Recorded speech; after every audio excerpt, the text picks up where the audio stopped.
Bonjour à tous et bienvenue à cette deuxième session de notre deuxième conférence Bâtir pour les pasteurs, leurs femmes, les serviteurs de Dieu et tout autre ministère, tous ceux qui ont été appelés par le Seigneur. Nous sommes heureux de partager l'Évangile avec vous et nous croyons que le Saint-Esprit, qui est fidèle, il nous éclaire, il nous édifie, il nous enseigne les voies du Seigneur, il nous montre le plan de Dieu pour son Église. Jésus est en train de bâtir, chercher des hommes dans les nations pour transmettre le vrai Évangile. Et nous allons persévérer. Et je prie que le Seigneur puisse vous éclairer encore au travers de la parole de Dieu. Et aujourd'hui, pour cette deuxième session, nous allons partager sur l'esprit de l'Évangile, parce que c'est très très important de pouvoir saisir le cœur du Seigneur. Et l'esprit de l'Évangile, je vais essayer de faire de mon mieux avec l'aide du Saint-Esprit, de vous définir l'esprit de l'Évangile le plus simplement possible, afin que chacun puisse comprendre dans l'esprit. Et je vais vous donner deux simples définitions qui, je pense, pourra vous éclairer. Donc la première, c'est l'esprit de l'Évangile, bien sûr, c'est le cœur du Seigneur. C'est le cœur que nous devons porter dans notre service pour lui. C'est une attitude que nous transmettons quand nous construisons des relations, quand nous voulons encourager le peuple de Dieu. C'est cette attitude qu'il y a dans notre cœur, que ceux qui nous entendent, ils puissent ressentir le cœur du Seigneur pour eux. Ça, c'est très important. Parce que dans l'Église aujourd'hui, si le peuple de Dieu ne ressent pas le cœur du Seigneur, il passe à côté du vrai but de nos relations, le vrai but de se réunir ensemble dans la présence du Seigneur. Et l'esprit de l'Évangile, c'est cette atmosphère présente dans l'Église quand elle se rassemble, où le chrétien ressent qu'il est accepté comme il est, qu'il y a la place pour lui de grandir, sans qu'il se sente condamné, sans qu'il se sente sous pression, mais qu'il ressente le cœur du Seigneur pour lui pendant sa croissance spirituelle. Qu'il ressente l'amour du Seigneur pour lui. Je crois que c'est très important que le chrétien ressente de l'espace pour grandir. Et non pas la condamnation parce qu'il passe à côté. Donc si on peut exprimer ainsi, si je peux m'exprimer ainsi, c'est un peu cette atmosphère qu'il y a dans l'Église, où le chrétien se sent bien. Malgré ses faiblesses, ses manquements, ses erreurs, ses fautes, ses failles, mais il ressent le cœur du Seigneur pour lui. Ça, c'est l'esprit de l'Évangile. Et cette deuxième définition, c'est encore bien sûr le cœur du Seigneur, mais exprimé principalement pendant la prédication de l'Évangile. C'est la transmission de la vérité, de la parole de Dieu, comme Jésus a voulu nous enseigner.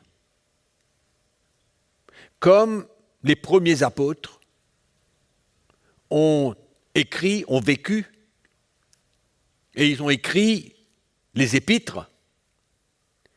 Et je pense que quand nous lisons la parole de Dieu, nous devons vraiment ressentir qu'est-ce que le Saint-Esprit veut nous faire connaître. Quelle est la vérité derrière ces Écritures? Quel est le cœur qu'il y a derrière ces Écritures? C'est pourquoi ce n'est pas des lettres écrites sur un morceau de papier, mais c'est le cœur du Seigneur. Nous voulons savoir qu'est-ce que le Seigneur veut nous dire quand nous lisons l'Évangile, quand nous entendons la prédication de l'Évangile. Qu'est-ce que le Seigneur veut nous dire?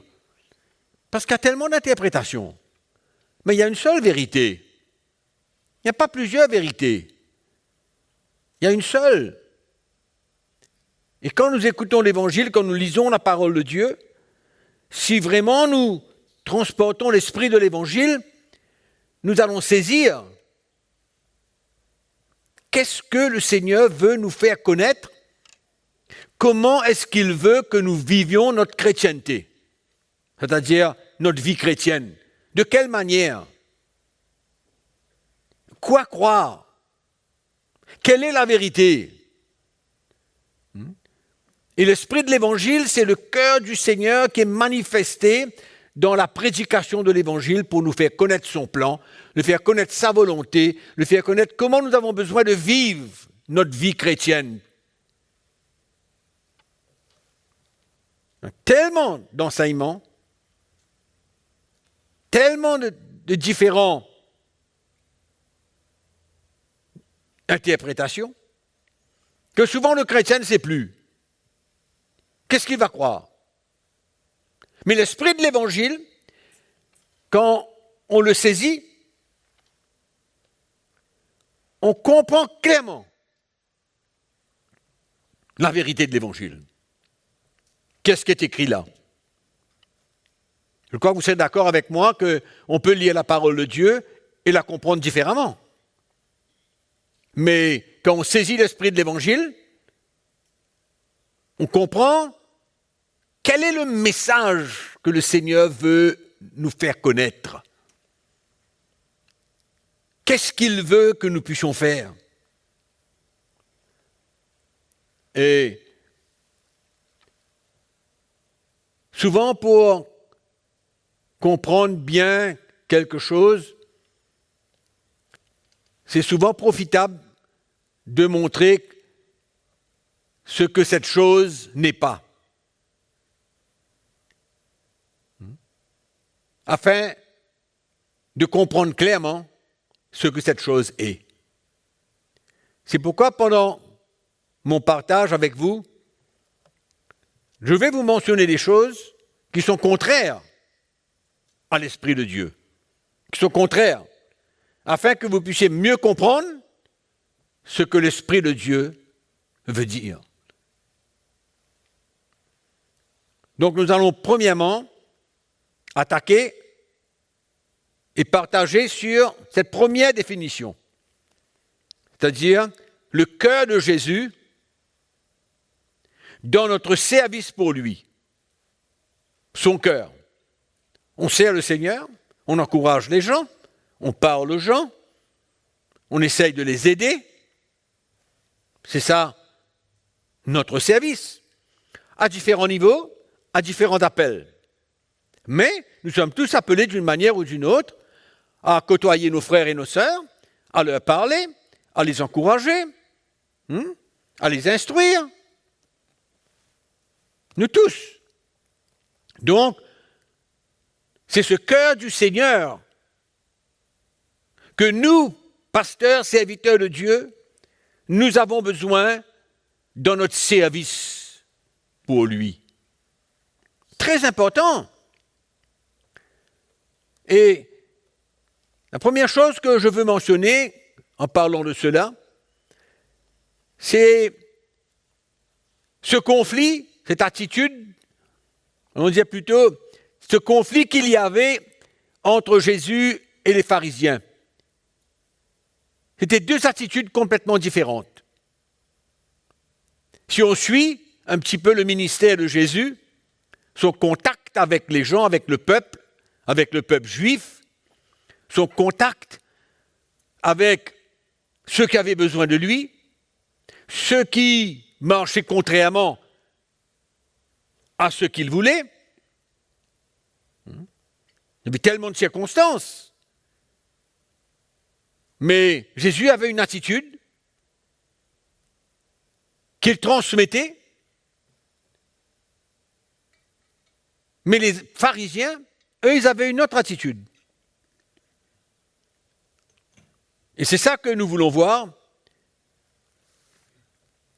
Et c'était différent parce que Jésus, dans la manière qu'il agissait envers le peuple, était complètement différente que la manière dont les pharisiens agissaient envers le peuple. C'est deux attitudes différentes et deux cœurs différents. Les pharisiens étaient arrogants, ils étaient durs de cœur, ils étaient légalistes.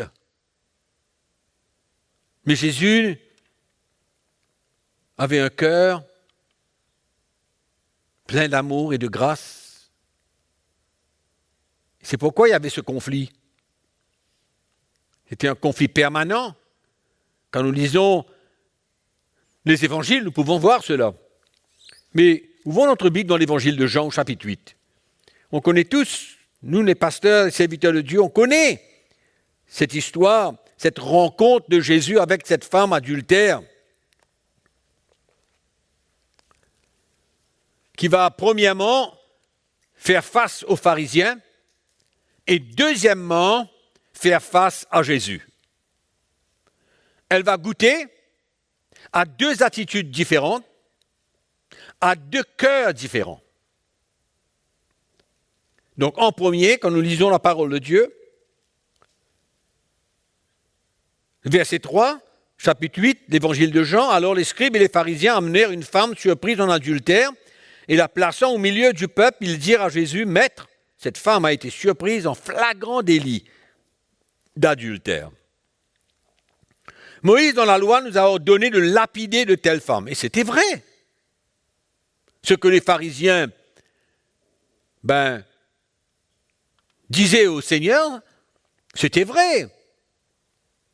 Parce que si une femme avait commis l'adultère, elle était lapidée. Et ils viennent avec cette loi. Ils viennent avec cette loi. Présenter cette femme à Jésus qui avait été pris en flagrant délit d'adultère. Donc pour eux, il n'y avait peut-être même pas de discussion. Mais comme il y avait ce conflit entre Jésus et eux, ils ont voulu tester le Seigneur. Qu'est-ce qu'il allait faire? Et la Bible nous dit, toi donc, quand les pharisiens s'adressent à Jésus, il dit, toi donc, que dis-tu? La loi dit, elle doit être lapidée, mais toi, qu'est-ce que tu dis? Et la Bible nous dit qu'il disait ça pour l'éprouver. Mais Jésus s'étant baissé, écrivait avec le doigt sur la terre. Qu'est-ce qu'il écrivait? Ce n'est pas dit.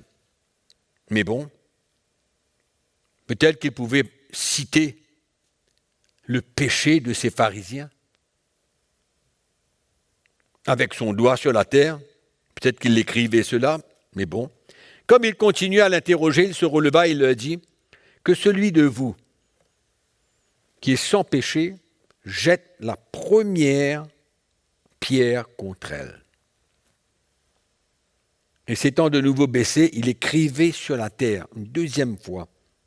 Quand ils entendirent cela, accusés par leur conscience, ils se retirèrent un à un depuis les plus âgés jusqu'aux derniers, et Jésus resta seul avec la femme qui était là au milieu. Alors s'étant relevé et ne voyant plus que la femme, Jésus lui dit, « Femme, où sont ceux qui t'accusaient? Personne ne t'a-t-il condamné ?»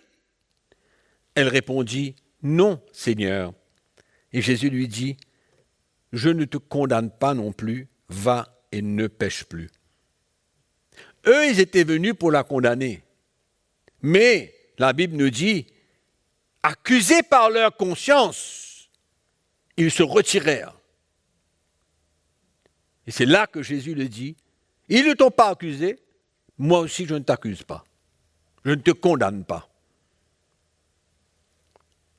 Va et ne pêche plus. Donc, ces pharisiens, légalistes comme tout, faisaient leur travail. Ils étaient là pour vérifier à cette époque. Il y avait des pharisiens qui vérifiaient que le peuple juif marchait selon la lettre de la loi, exactement comme la loi demandait. Ils ne savaient pas faire autre chose. Donc ils sont venus fièrement, avec fierté, accuser, ou allons dire plutôt, éprouver le Seigneur.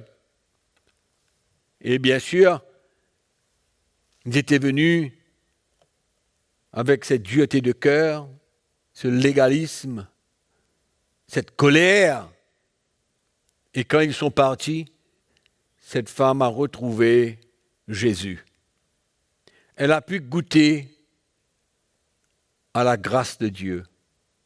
Elle a pu ressentir un autre cœur. Ces pharisiens, eux, ils n'étaient pas concernés par le peuple. Ils n'étaient pas concernés par leur misère, leur état, leur souffrance. Ils n'avaient aucune compassion, aucun amour.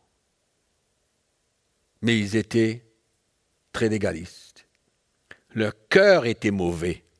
Ils vivaient dans le péché. C'était connu que les pharisiens avaient plusieurs femmes, etc. Ils vivaient dans le péché. Mais pour eux, ce n'était pas un problème de venir avec la loi pour accuser les autres.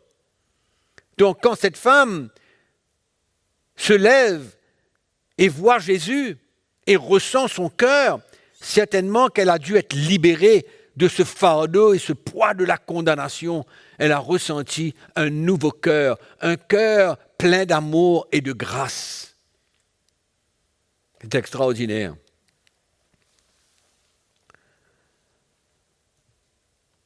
Et Jésus, qui avait un cœur pour elle, voulait la rassurer, qu'il était là, qu'il voulait la pardonner et la rendre libre, contrairement à l'attitude que les pharisiens avaient. Donc cette femme a ressenti le cœur du Seigneur. Et c'est ça le défi qui attend les serviteurs de Dieu. Et cette femme a ressenti, bien sûr, qu'elle était libre de toute condamnation, de toute culpabilité. Elle s'est sentie bien, peut-être ce qu'elle n'a jamais ressenti depuis très longtemps. Et c'est ça que je veux faire comprendre aux pasteurs aujourd'hui, aux serviteurs de Dieu. C'est ce cœur-là que nous avons besoin pour servir le Seigneur. C'est une leçon ici que Dieu nous donne à nous, les pasteurs et les serviteurs de Dieu. Car c'est tellement facile d'avoir une autre attitude, un autre cœur dans nos relations avec le peuple de Dieu, ou dans nos relations entre nous, les pasteurs. Et c'est une belle leçon. Et comme c'est facile de s'éloigner de ce cœur, de cette attitude légaliste que souvent nous pouvons avoir, les pasteurs, malheureusement, c'est un peu ce genre de cœur que les pharisiens avaient, que les pasteurs souvent manifestent quand ils veulent que les chrétiens obéissent à la lettre la parole de Dieu.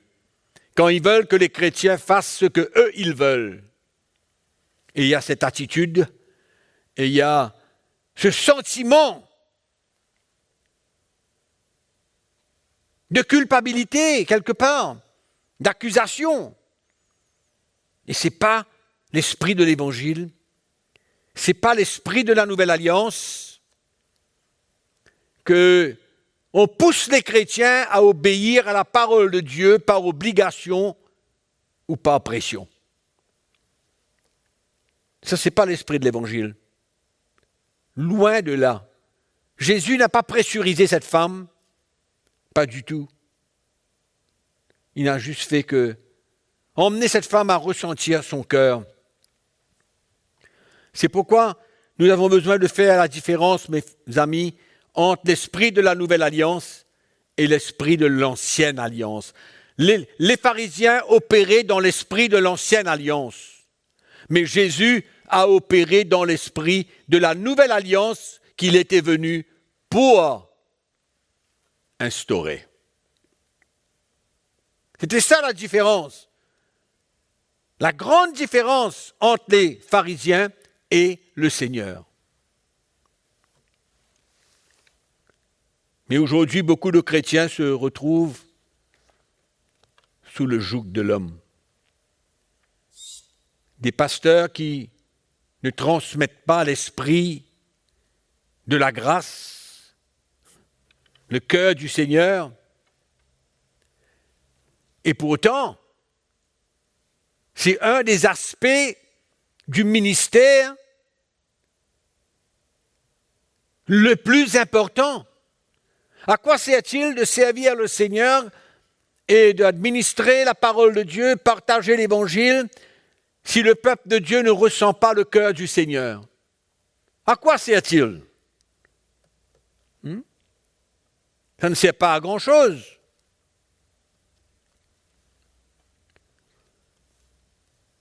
Et c'est la raison pour laquelle beaucoup de chrétiens ne ressentent pas le cœur du Seigneur et ils ne connaissent pas le Seigneur pour qui il est. Ils connaissent Jésus d'une manière différente. Parce que quand le légalisme, l'esprit de l'Ancienne Alliance se manifeste, les chrétiens n'arrivent pas à connaître le vrai Jésus. Oui, c'est le Jésus de la Bible. Mais ce n'est pas le Jésus qui manifeste le cœur de Dieu. Souvent, ça peut être un Jésus dur, légaliste. Et les chrétiens se sentent obligés de faire ce qui leur est demandé. Ils se sentent obligés. Et ils le font. Les chrétiens se sentent obligés de faire ce qui leur est demandé. Et finalement, ils sont en train de faire, d'agir ce qu'ils ne sont pas. Et souvent ce qu'ils ne veulent pas. Et souvent ce qu'ils ne voudraient pas. Mais ils se sentent pressurisés, obligés. Ce n'est pas l'esprit de la Nouvelle Alliance. Et on peut même aller plus loin, sans même parler. Sans rien dire. On peut faire les gens comprendre ce que nous voulons qu'ils fassent. Parce que l'attitude de cœur est plus réelle que les paroles que nous disons. Et souvent, sans parler, on peut manifester l'esprit de l'ancienne alliance. Si on peut dire ainsi, c'est dans l'air. C'est quelque chose qu'on ressent, on capte, sans que la personne n'ait à dire quoi que ce soit. Mais on ressent. On ressent. Si vous saviez comment souvent, je crois que on le sait, on l'entend, on le voit, au travers des ministères, dans l'Ancienne Alliance, même aujourd'hui dans l'Église,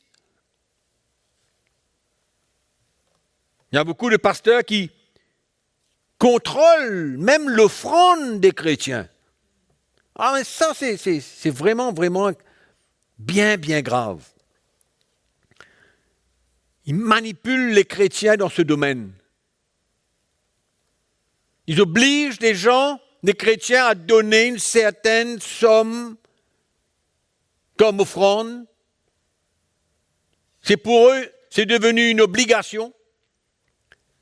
Et quand, le lundi matin, le lendemain de la réunion du dimanche, et que l'enveloppe ne contient pas ce que les pasteurs voudraient, ben, les chrétiens reçoivent une visite ou bien un coup de téléphone pour leur demander qu'est-ce qui se passe. C'est une manipulation à outrance. Et dans ce genre d'église, les chrétiens ne peuvent pas faire ce qu'ils veulent. Ils ne peuvent même pas faire et agir selon leur cœur. Mais ils sont manipulés. Ils sont obligés de faire ce qu'on leur demande. Le Nouveau Testament, la Nouvelle Alliance, l'esprit de la Nouvelle Alliance demande aux chrétiens d'être libres. Ce genre d'activité, ce genre d'action, ce genre d'attitude, ce n'est certainement pas l'esprit de l'Évangile.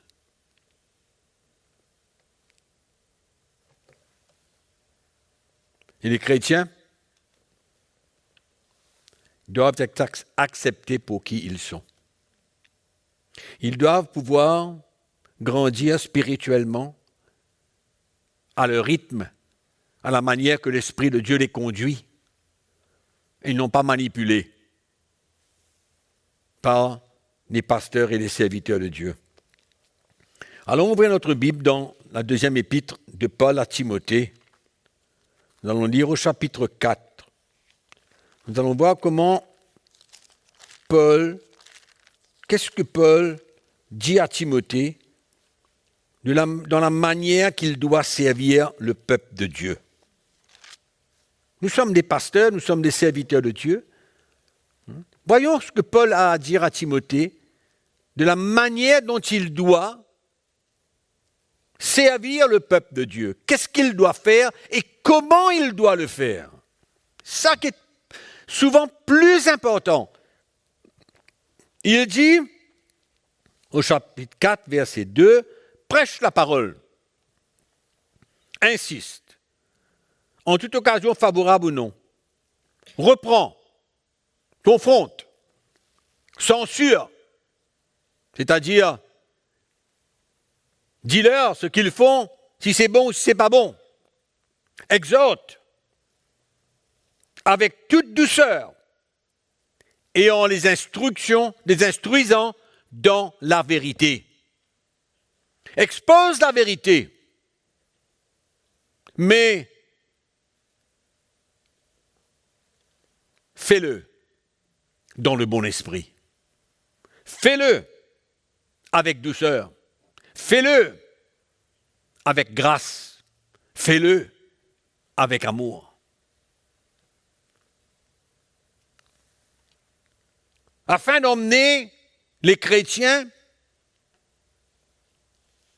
à être convaincus de leur état, de leur faille, de leur faute, il dit reprends, censure, confronte, exhorte. Il y a de la place dans l'Église pour confronter. Quand on parle de grâce et d'amour et de bonté. Mais il y a aussi de la place pour reprendre les chrétiens, pour confronter le peuple de Dieu. Mais il s'agit de le faire dans le bon esprit de l'Évangile. Dans le bon esprit de l'Évangile. Et c'est alors que le peuple de Dieu va répondre dans l'obéissance et dans la soumission. Parce qu'il y a un cœur derrière, il y a le cœur du Seigneur. Alors ils vont ressentir l'amour de Dieu, même s'ils sont repris, même s'ils sont confrontés. Mais ils vont ressentir que le but de cela, c'est l'amour de Dieu pour eux. Donc quand on parle du cœur du Seigneur, cette manifestation, cette attitude de grâce, d'amour et de bonté, de douceur, si on veut parler ainsi. Mais il ne faut pas oublier la vérité. C'est pourquoi il y a de la place pour confronter, il y a de la place pour reprendre, pour emmener la vérité de Dieu. L'Église a besoin de la discipline. Je pense qu'on a parlé de ça dans la session précédente. Elle a besoin d'être disciplinée. Mais toujours avec un cœur et une motivation pour emmener la repentance et un retour à une vie qui plaît au Seigneur. Tout cela, c'est une attitude. L'esprit de la grâce, l'esprit de Jésus, le cœur du Seigneur, ce cœur d'amour et de grâce, ce n'est pas pour nous permettre de faire ce qu'on veut, mais tout au contraire, pour nous emmener à marcher dans la lumière, dans la vérité, et afin de plaire au Seigneur. C'est ça l'esprit de l'Évangile.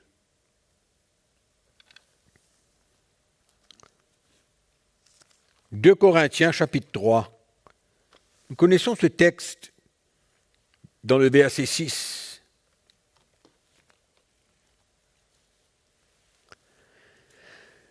Paul dit, il nous a aussi rendus capables d'être ministres d'une nouvelle alliance, non de la lettre,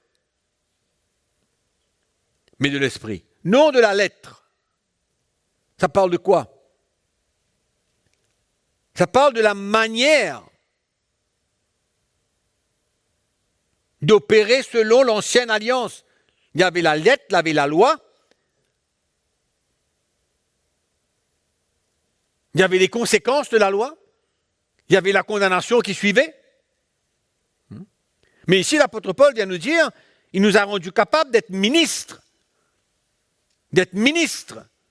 dans notre service d'une nouvelle alliance. Non de la lettre, mais de l'esprit. Pourquoi? Parce que la lettre tue et l'esprit donne la vie. Et comment on peut se servir de la parole de Dieu? Souvent comme une arme pour détruire, pour tuer le peuple de Dieu. Quand nous emmenons la parole de Dieu selon la lettre, avec la loi, non pas dans la grâce. On peut dire la vérité, mais dire la vérité dans la grâce. Mais on peut aussi dire ce que Dieu dit dans la parole, mais en tuant, en détruisant le peuple de Dieu. C'est pourquoi la parole de Dieu peut être aussi une arme désastreuse quand on ne ressent pas le cœur du Seigneur, quand on ne ressent pas l'esprit de l'Évangile. Et souvent c'est comme ça, même dans un couple c'est comme ça.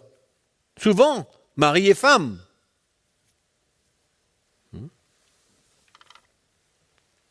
On peut être autorité, on peut être légaliste, on peut être dur, on peut être brutal.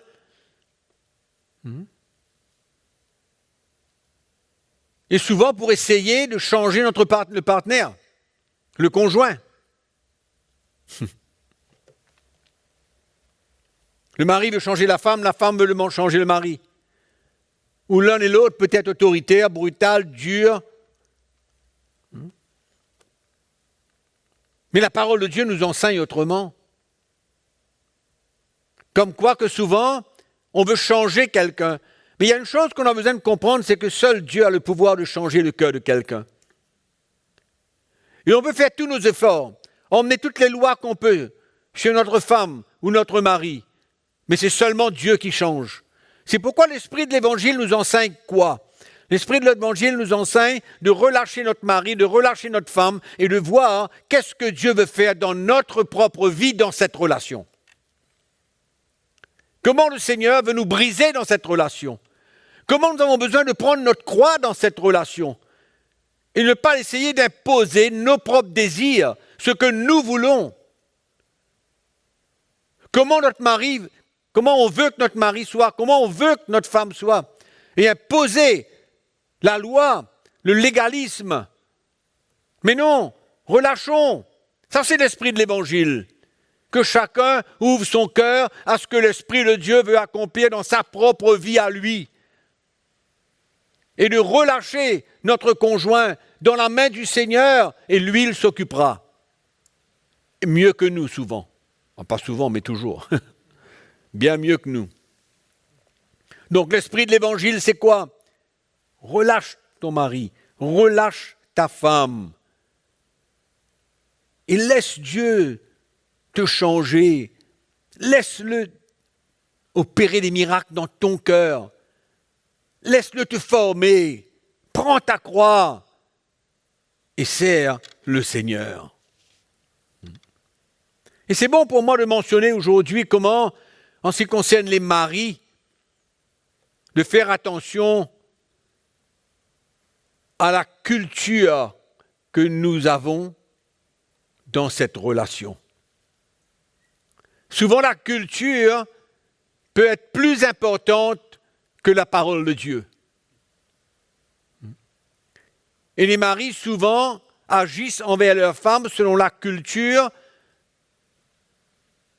qu'ils ont reçue, ce qu'ils ont appris de leurs parents, la manière de faire dans une certaine culture. Ils ont grandi, ils ont vu, ils ont entendu la manière que les choses se passent dans une famille, dans un couple.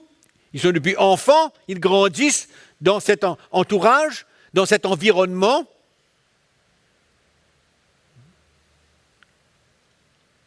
Et en Afrique, par exemple, de notre pays, c'est peut-être différent. En Afrique, dans certaines cultures, le mari, c'est la personne de la maison, quoi. L'homme. Et plus on grandit dans cette compréhension.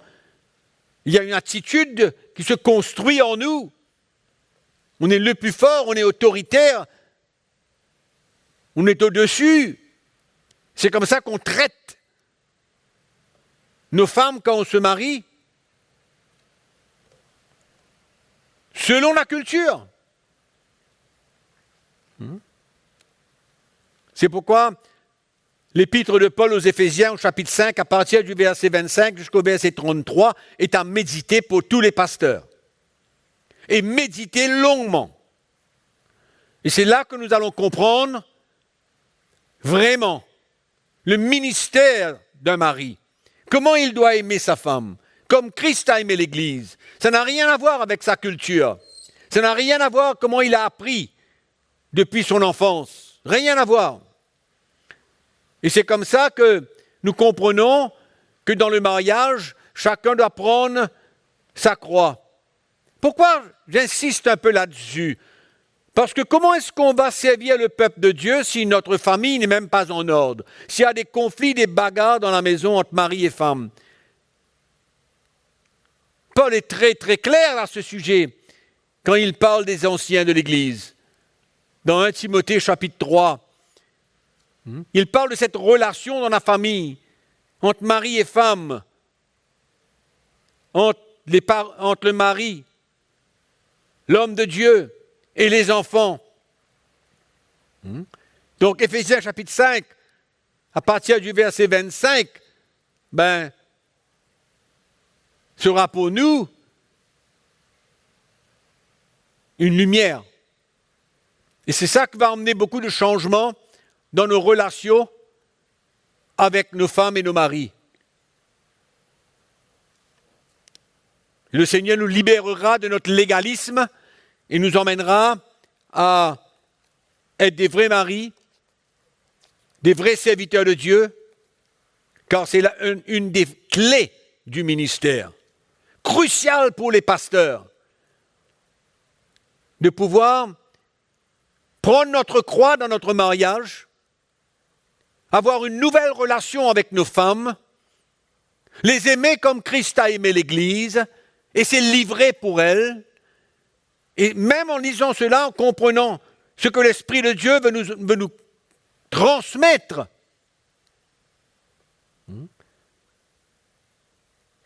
ça va vraiment écraser toute notre culture. Et la manière dont nous avons pu servir le Seigneur dans l'état d'une relation avec notre femme qui n'est pas selon la parole de Dieu. J'ai connu cela.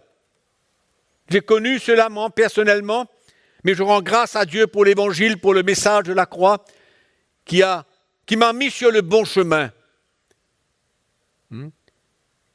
Parce qu'il y a beaucoup de pasteurs et de serviteurs de Dieu aujourd'hui dont le mariage tient à un fil. Oui, c'est une vérité. C'est pourquoi nous avons besoin de régler cette situation, de mettre en ordre cette relation, en prenant notre croix. Et le mari, pour lui, c'est un ministère. D'être un mari, c'est un ministère. Important, crucial dans le service de Dieu. Amen.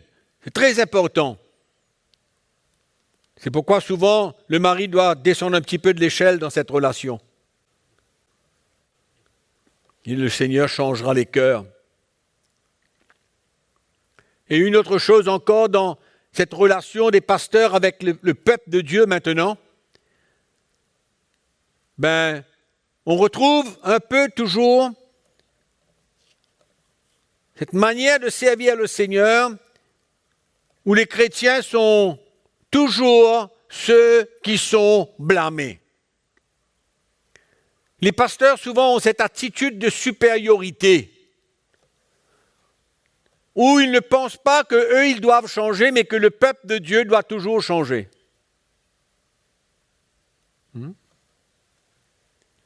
Mais que les pasteurs réalisent que nous avons tous besoin d'être changés, transformés jusqu'à la fin. Nous sommes à l'école de la perfection.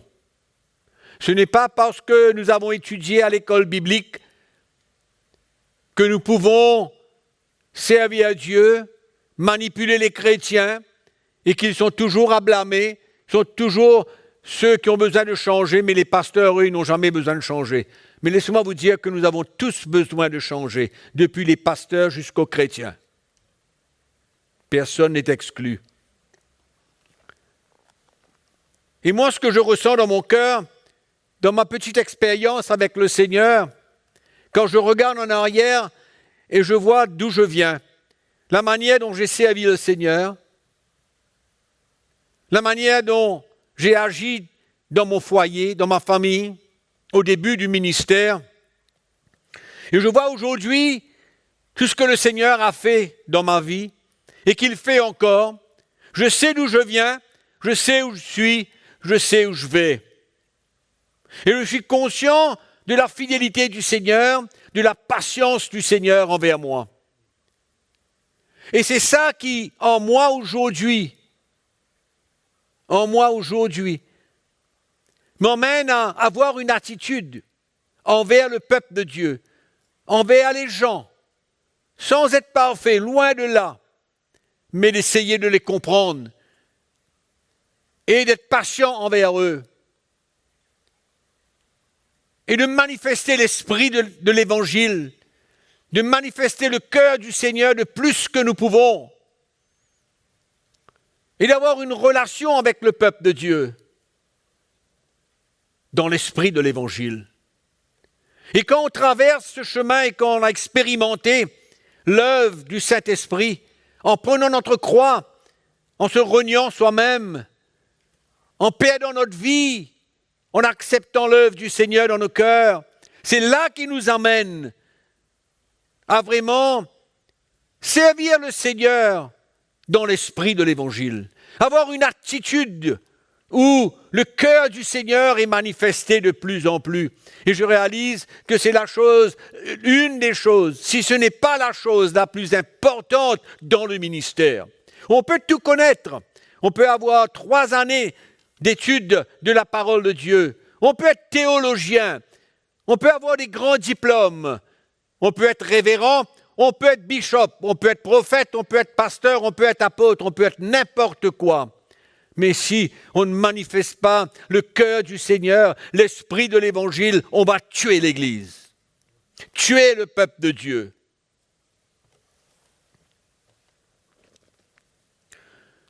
Et c'est comme ça que notre attitude envers les chrétiens change. Quand nous, en premier, on expérimente la main de Dieu dans nos cœurs. Quand on est brisé, quand on est formé, quand on est changé de plus en plus à l'image du Seigneur, c'est comme ça qu'on va manifester le cœur du Seigneur. Donc il y a cette atmosphère dans l'Église, cette atmosphère de grâce, cette atmosphère de liberté, de grandir sans pression, sans condamnation, sans culpabilité. Finalement, c'est l'opposé de la loi. C'est l'opposé de la loi et de la condamnation.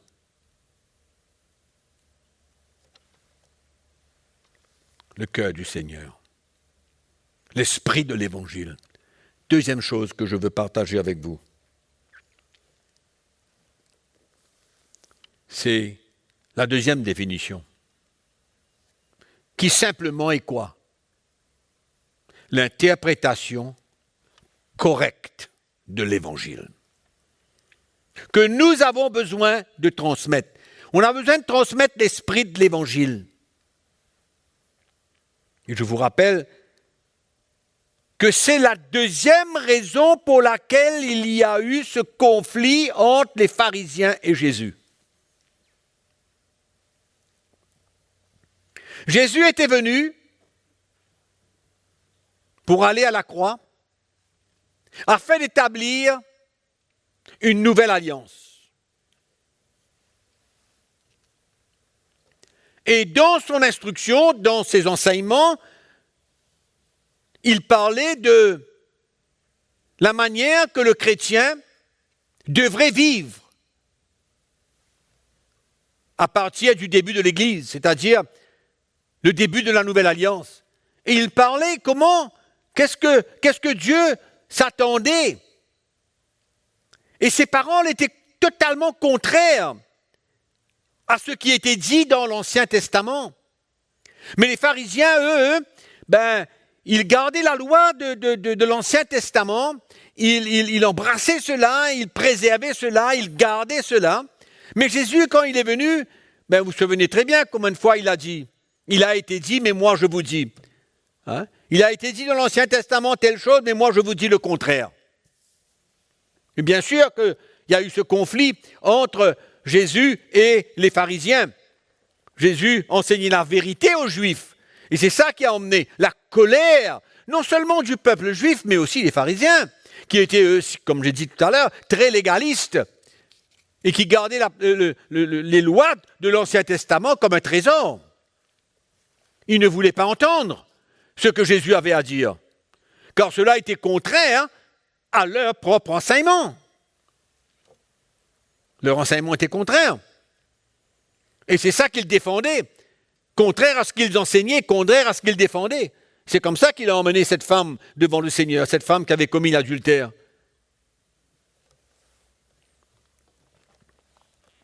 Donc l'esprit de l'évangile, c'est quoi?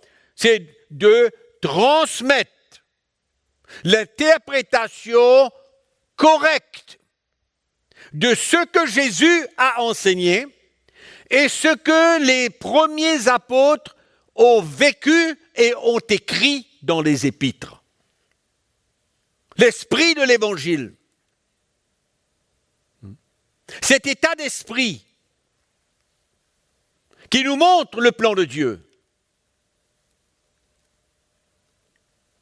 Vous serez d'accord avec moi que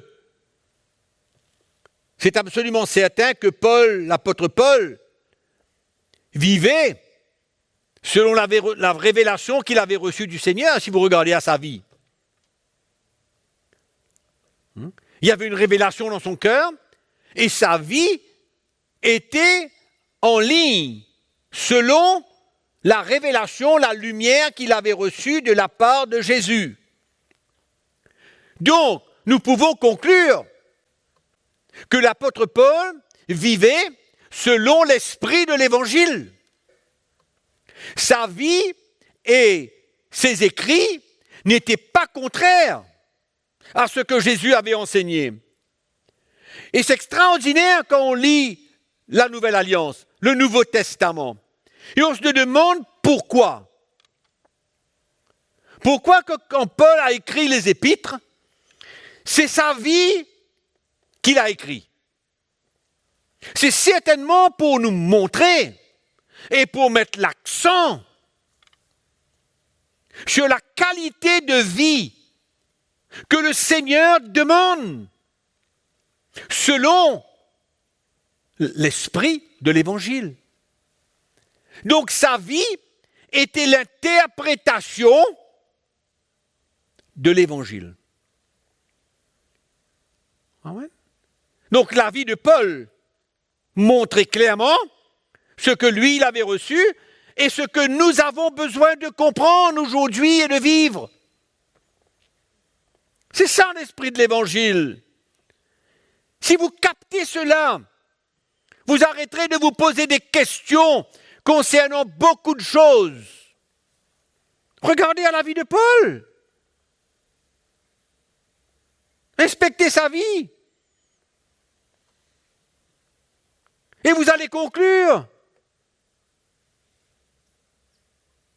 L'esprit de l'Évangile, l'esprit qui l'animait, qui le poussait à accepter de passer par les épreuves, les combats, les différentes difficultés, les persécutions, l'opposition, les afflictions, les manquements, qu'importe quoi.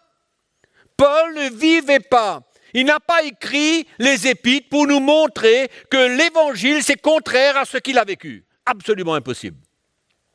Absolument impossible. Donc, pourquoi ne pas accepter que la vie de Paul représente l'esprit de l'évangile? Pourquoi se battre et avoir un enseignement contraire, une interprétation contraire de la parole de Dieu? Pourquoi?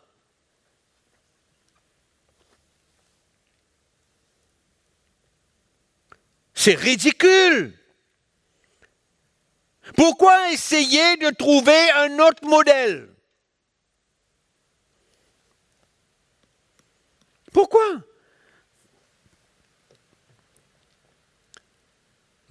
Comment Paul vivait? Comment il réagissait? Quel était son cœur? Comment il a compris l'évangile? Mais c'est simple. Il a compris l'évangile par sa vie qu'il offrait. La description de sa vie. Et c'est extraordinaire parce que c'est exactement ce que Jésus a enseigné. Que les pharisiens se sont opposés. Et aujourd'hui, dans les églises, dans le monde entier, l'Église s'oppose au style de vie de Paul. Il s'oppose.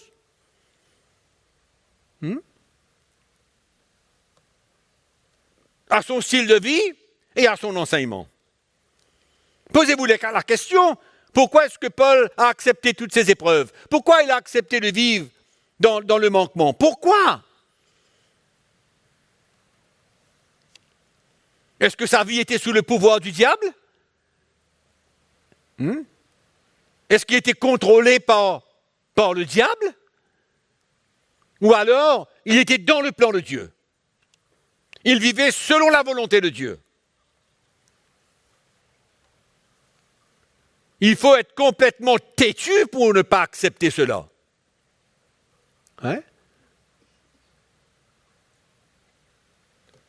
Il faut être complètement ignorant spirituellement pour ne pas accepter l'esprit de l'Évangile qui animait l'apôtre Paul. Il avait ses failles, il avait ses manquements, il avait ses erreurs, bien sûr, mais l'esprit de l'Évangile. Regardez dans 2 Corinthiens chapitre 12. Je vais vous donner un seul exemple, un seul. Je vais lire un seul texte de Paul. Chapitre 12, verset 9.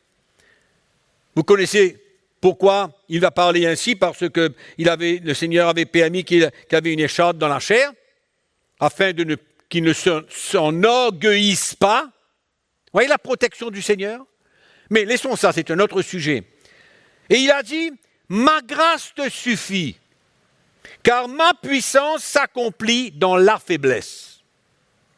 Je me glorifierai dans bien plus volontiers. Écoutez ça.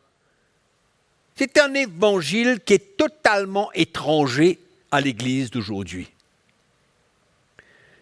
Je me glorifierai donc bien plus volontiers de mes faiblesses, afin que la puissance de Christ repose sur moi. C'est pourquoi je me plais dans les faiblesses, dans les outrages, dans les calamités, dans les persécutions, dans les détresses pour Christ. Car quand je suis faible, c'est alors que je suis fort. Un évangile étrange pour l'Église d'aujourd'hui. 1 Pierre chapitre 4. On ne va pas parler que Paul, on va parler de Pierre en même temps. Pierre aussi marchait selon l'esprit de l'Évangile. Il avait ses combats.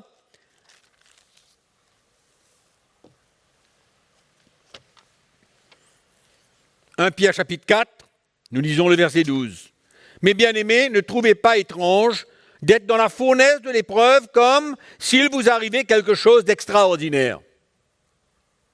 Réjouissez-vous au contraire de la part que vous avez aux souffrances de Christ. » Évangile étrange pour l'Église aujourd'hui.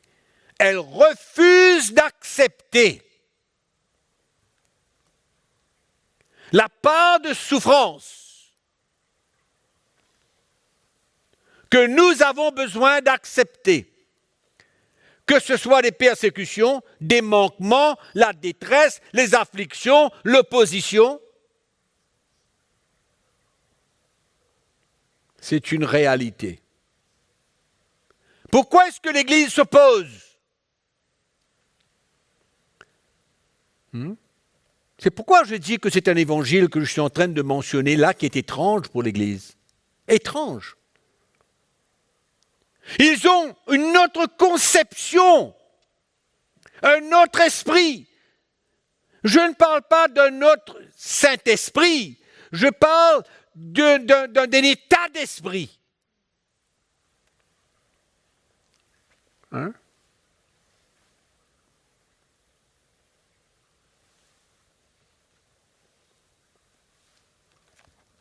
Pourtant, c'est la même Bible pour tout le monde. C'est la même Bible pour tout le monde. Même Bible, mais pourtant, il y a des différentes interprétations, des différents enseignements. Certains sont faux, d'autres sont choquants et d'autres sont blasphématoires. Et pourtant, c'est dans l'Église. Moi, je dis que l'Église, c'est comme un jardin. Un jardin plein de mauvaises herbes. Rempli de mauvaises herbes.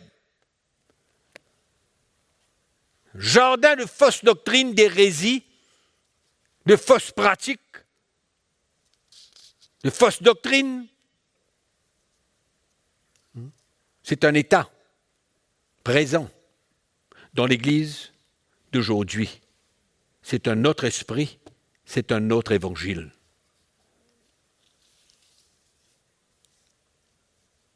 Et vous connaissez où est le danger?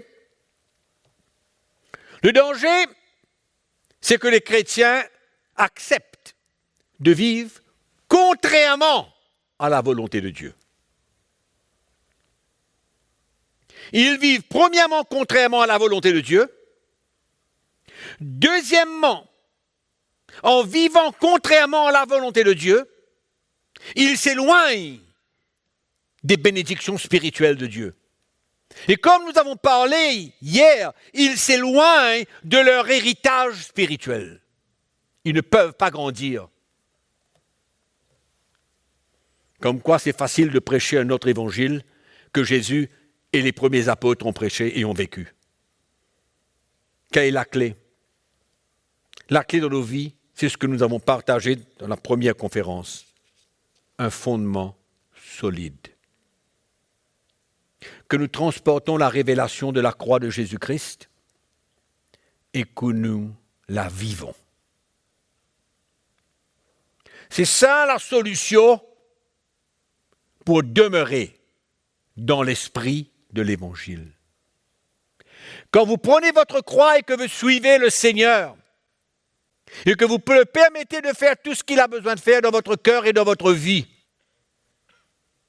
vous serez protégé et en même temps vous transporterez l'esprit de l'Évangile. Comment est-ce qu'aujourd'hui, allons dire plutôt, si l'Église d'aujourd'hui transportait, nous tous ensemble, le même esprit de l'Évangile?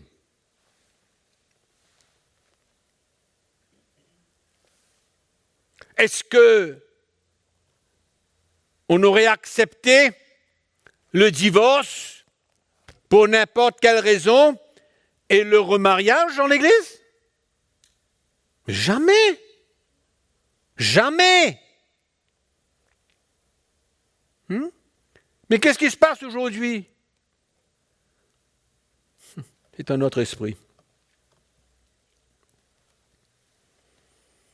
Si nous prêchons le contraire, comme quoi que Dieu accepte le divorce pour n'importe quelle raison, nous transportons un esprit différent. Ce n'est pas l'esprit de l'Évangile. Je ne vais pas rentrer en profondeur sur ce sujet, mais je vous conseille d'aller écouter notre conférence de l'année dernière où on parle sur ce sujet en profondeur.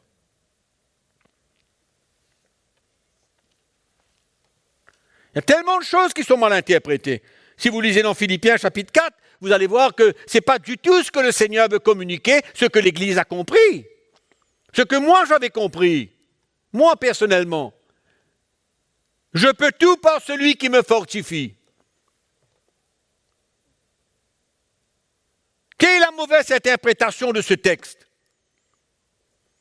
On prend ce verset et on se sert de cela pour croire, pour finalement arriver à croire, à se persuader de croire.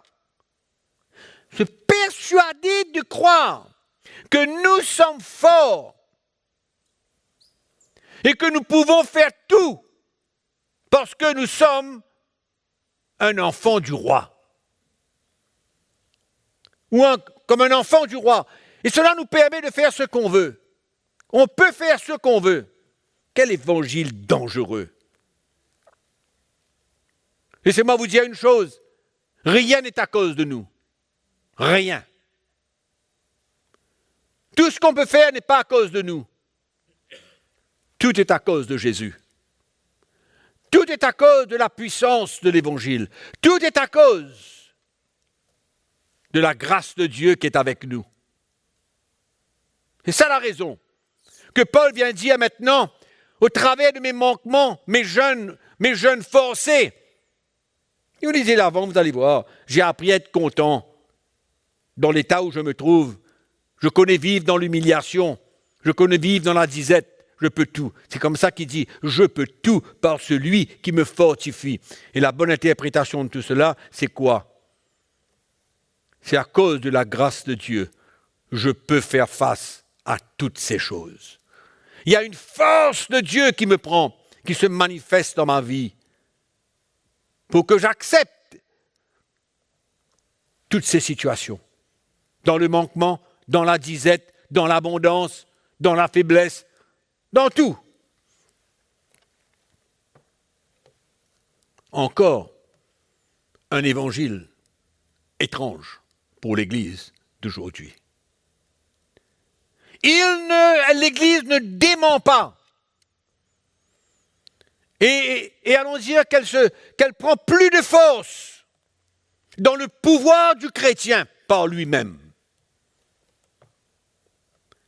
Influencé par les théories dans le monde, dans l'Église aujourd'hui, où nous sommes des petits dieux. Paul dit, non, moi je suis faible, moi. Mais quand je suis faible, c'est alors que Dieu montre sa puissance. Que Dieu montre sa puissance. Non pas ma puissance, mais Dieu montre sa puissance. Comme quoi, l'ennemi, le diable, Satan lui-même, utilise des hommes à l'intérieur de l'Église pour détourner le sens de la parole de Dieu et emmener un autre esprit que celui de l'esprit de l'Évangile au sein de l'Église.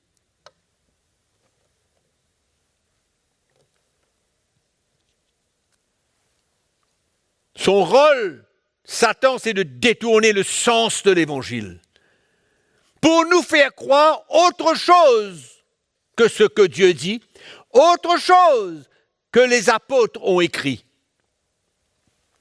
Détourner le sens, il y a une séduction incroyable dans ces derniers temps. Il utilise les hommes au sein de l'Église pour transmettre un autre évangile, un autre, et pour emmener l'Église dans l'erreur. Dans l'erreur. Ce que l'Église est en train d'admettre aujourd'hui. Hein? On peut même être serviteur de Dieu. On peut être serviteur de Dieu si on est homosexuel. Ah, où l'Église est rendue. Pas toute l'Église, bien sûr. Mais ça commence à prendre de la force, de plus en plus. Mais quand on a l'esprit de l'Évangile, est-ce qu'on peut s'associer à ce genre de doctrine, ce genre d'interprétation? Mais enfin, on va tout.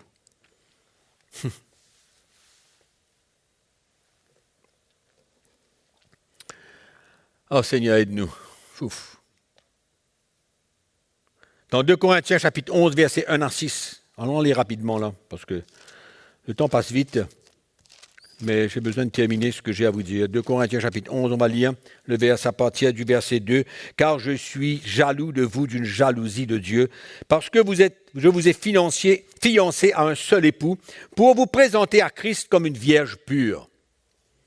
Toutefois, de même que le serpent séduisit Ève par sa ruse, je crains que vos pensées ne se corrompent et ne se détournent de la simplicité à l'égard de Christ. Pourquoi ?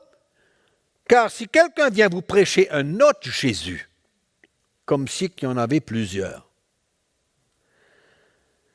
que celui que nous vous avons prêché, ou si vous recevez un autre esprit,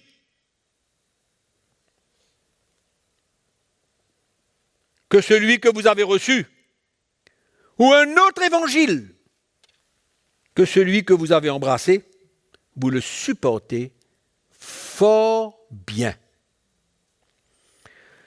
Les Corinthiens avaient bien commencé, et ensuite ils ont accepté un autre évangile.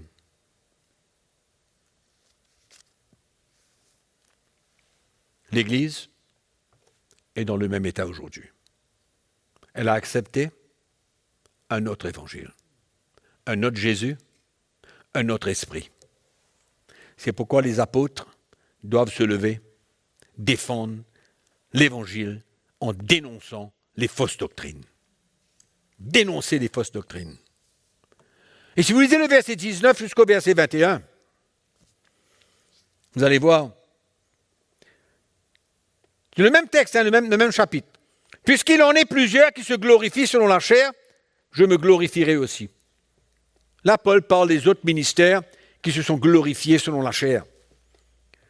Car vous supportez volontiers les insensés.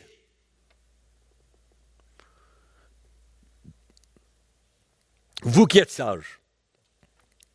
Si quelqu'un veut vous asservir, si quelqu'un veut vous dévorer, si quelqu'un s'empare de vous, si quelqu'un est arrogant, si quelqu'un vous frappe au visage, vous le supportez. C'est comme cela aujourd'hui. Les chrétiens acceptent tout. C'est tellement facile d'être pris au piège. Ils acceptent tout. Moi-même, j'ai fait cette expérience d'avoir tout accepté pendant un temps. Au début du ministère, j'ai tout accepté. Puis je rends grâce à Dieu qu'au fur et à mesure, l'Esprit du Seigneur nous a révélé certaines choses. Je mentionne encore une fois ici le message de la prospérité, une hérésie totale. Jésus n'a jamais enseigné cela, ni les apôtres ont enseigné cela de la sorte. Jésus, les apôtres, ont enseigné le contentement. Allez lire la parole de Dieu. C'est comme ça que l'ennemi se sert des hommes pour détourner le sens de Jésus. Il montre un autre cœur. Des fausses doctrines, des faux enseignements qui démontrent un autre cœur, pas le cœur de Jésus, mais un autre cœur. C'est important de faire la différence entre les deux alliances. Croyez-moi. Vous savez que dans l'Ancien Testament, le peuple de Dieu était maudit quand ils désobéissaient à la loi. Il y avait une malédiction sur eux. Vous savez, c'est écrit. Et il y a beaucoup de pasteurs qui font de même, qui font la même chose dans l'Église aujourd'hui, en se servant de l'Ancien Testament. Un autre esprit. C'est pourquoi il faut comprendre vraiment la nouvelle alliance, afin de comprendre l'esprit de la nouvelle alliance, l'évangile de la nouvelle alliance. Et les pasteurs mettent la malédiction sur les hommes, sur les chrétiens. Ils maudissent les chrétiens. Et en même temps, ils prient pour les délivrer de la malédiction, à cause du péché de leurs parents, de leurs grands-parents, de leurs ancêtres, etc. Ils ne voient pas que la parole de Dieu nous dit simplement que nous avons été délivrés de la puissance des ténèbres et transportés dans le royaume de la lumière.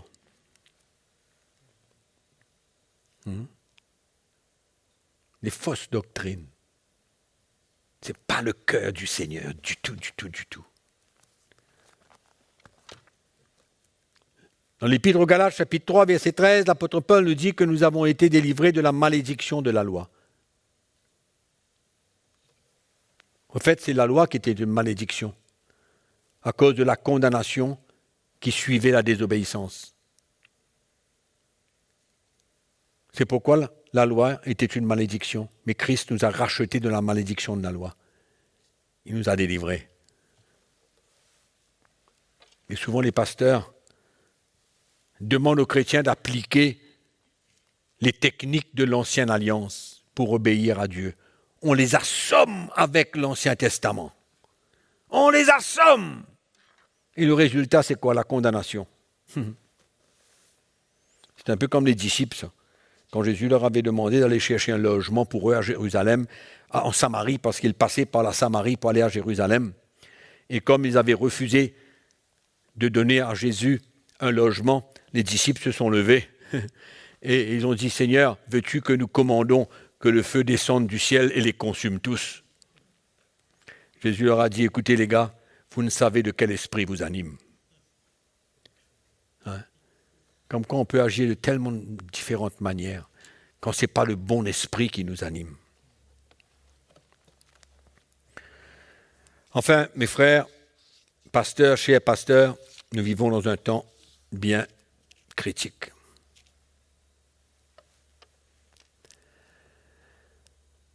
C'est affolant ce qui se passe dans les églises. Donner un petit témoignage.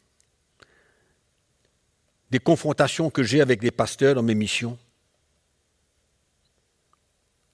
Vous savez que dans l'Ancien Testament, il est écrit dans le chapitre 20 du livre de Lévitique, au verset 10, comme quoi si quelqu'un commet un adultère avec une femme mariée ou autre, puni de mort. Puni de mort. C'est comme ça l'Ancien Testament. Et quand on va chercher les méthodes de l'Ancien Testament, on voit comment quelqu'un qui avait commis l'adultère était puni de mort. Les conséquences, il y avait une condamnation. Et comment les pasteurs aujourd'hui, ils essayent de faire le même. Il y a des églises, dans des pays où je voyage, où, bien sûr qu'ils ne peuvent pas emmener la mort à quelqu'un qui a commis l'adultère, mais on fait quelque chose d'autre pour le punir. On fait quelque chose d'autre pour le punir. On le met à l'arrière de l'église, sur un banc spécial où tous les adultères se trouvent. Ça existe dans l'église. Ça existe. Et les chrétiens subissent ce genre de traitement. Et ils croient. Ils subissent ce genre de traitement et ils croient que c'est comme ça que Dieu demande. Pour deux raisons très simples. L'ignorance des pasteurs. Ils sont premièrement ignorants. Et ils sont amoureux de l'Ancien Testament. Trouvent des techniques de l'Ancien Testament pour gérer l'Église de la Nouvelle Alliance. Hein? Et il y a qui ajoutent cela avec des séances de délivrance entre chrétiens. Les chrétiens,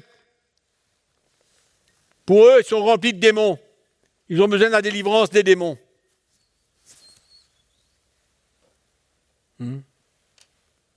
C'est pourquoi, rappelons-nous ce que Paul a dit dans 1 Corinthiens chapitre 3. Faisons attention à la manière dont nous allons construire sur le fondement posé. On ne peut pas venir avec n'importe quoi. J'aurais pu vous donner certains exemples contraires à l'esprit de l'Évangile. Je vais les rapidement. La grâce pour accepter le péché dans l'Église. Pourquoi? Parce que quand le péché abonde, la grâce surabonde. Donc on n'a pas de problème. On peut faire des écarts, pas de problème, il y a la grâce. Et bien l'opposé aussi est vrai pour ces gens-là, concernant la fausse doctrine ou des choses contraires à l'esprit de l'Évangile. Il y a une dureté envers ceux qui pêchent. Pour retourner à cette expérience que j'ai eue dans ces églises, ces pasteurs ne comprennent pas ce que c'est que la repentance. Ils ne comprennent pas ce que c'est que le pardon de Dieu. Ils restent sur le fait de l'action de cet homme qui a commis l'adultère. Ils n'avancent pas.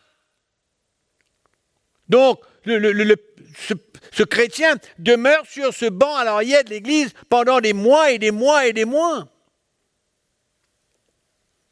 Les pasteurs même ne comprennent pas qu'est-ce que c'est que la vraie repentance et le vrai pardon du Seigneur. Donc ils gardent cet homme captif. C'est incroyable.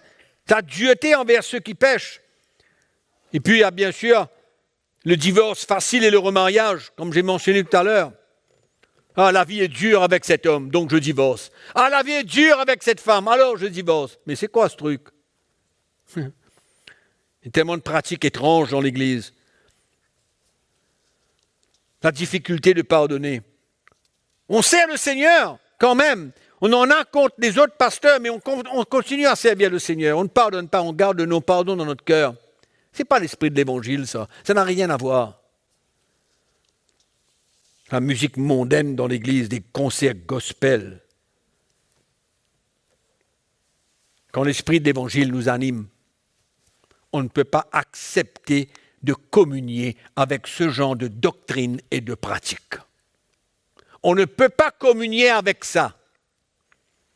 C'est pourquoi le Seigneur nous appelle à changer nos manières de le servir quand l'esprit de l'Évangile nous anime.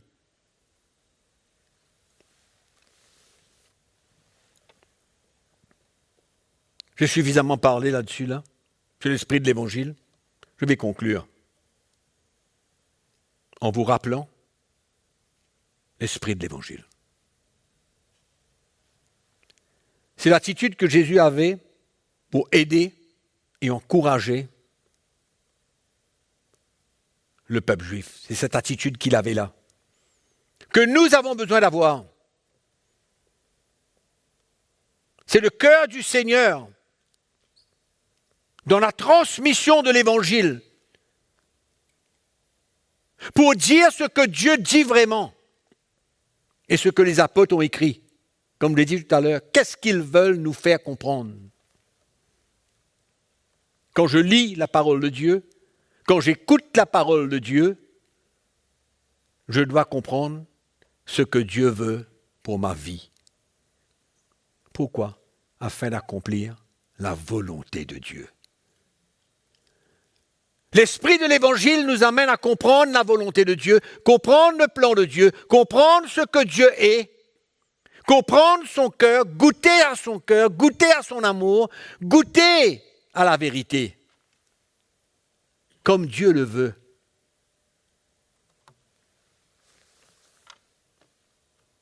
Que le Seigneur nous aide, nous, pasteurs, serviteurs, pour emmener l'Église à la maturité. Trop de chrétiens ne ressentent pas et ne connaissent pas vraiment son cœur. Je vous appelle à vraiment considérer la manière dont vous servez Jésus. Prêcher, parler, ça va. Mais l'attitude de cœur est la révélation de l'Évangile. Que le Seigneur vous bénisse, qu'il vous encourage à continuer, qu'il vous éclaire davantage et que nous puissions exercer le ministère afin de plaire au Seigneur. Je vous retrouve pour la 3e session et entre-temps, que la grâce du Seigneur soit avec vous et n'oubliez jamais qu'on vous aime.